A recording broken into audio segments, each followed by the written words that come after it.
I love Germany. I love this country. I love a lot of countries, but I'm representing the U.S. So they may not like me because I'm representing us, and I represent us strong. President Obama did not represent us strong. He gave everything away, and you shouldn't have done that. And that's why we're still paying a price for what he did. So I'll stay out of the election.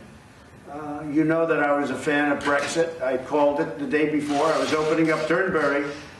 The day before Brexit, you were there. Many of you were there. I mean, I recognize that many of you were there. And they asked me whether or not Brexit would happen. I said yes, and everybody smiled and they laughed. And I said, yes, it's going to happen. In my opinion, it was just my opinion. The next day they had the election, and I was right.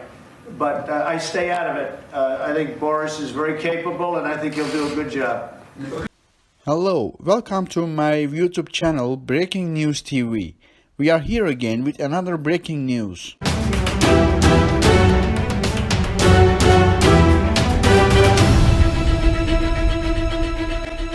World War III warning. Donald Trump claims if you'd listened to Obama we'd be at war.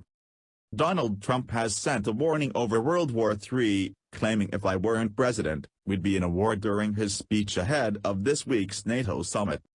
Mr. Trump is in the UK for a NATO summit being held in Watford on Wednesday. He will attend a reception hosted by the Queen at Buckingham Palace later today and is also expected to have separate talks with German Chancellor Angela Merkel, French President Emmanuel Macron and NATO Secretary-General Jens Stoltenberg. The U.S. President will also meet with Prime Minister Boris Johnson. But, ahead of the meeting, Mr. Trump had a damning analysis of his predecessor, Barack Obama.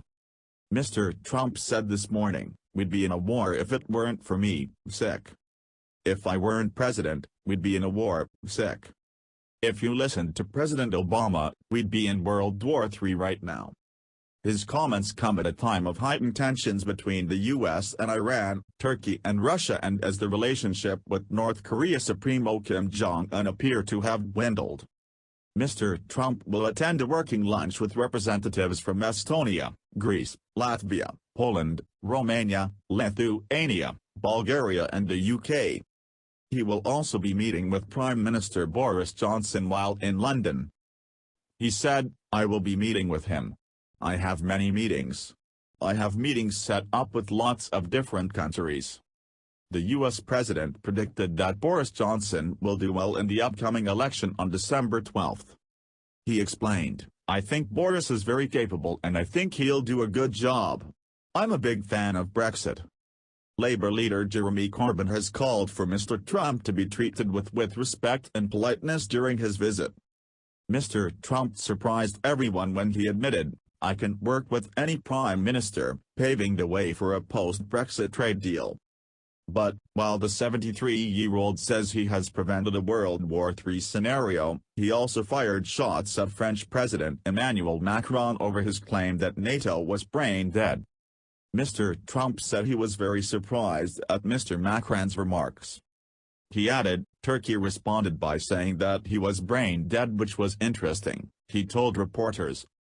I heard that President Macron said that NATO was brain dead. I think that is very insulting to a lot of different forces. It has a great purpose.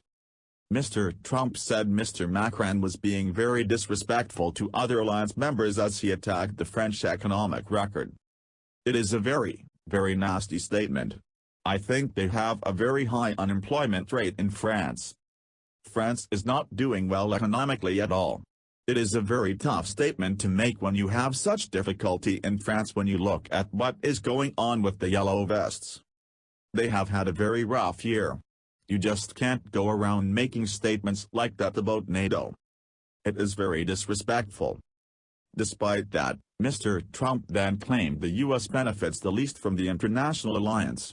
Don't forget to like our video and subscribe for our channel.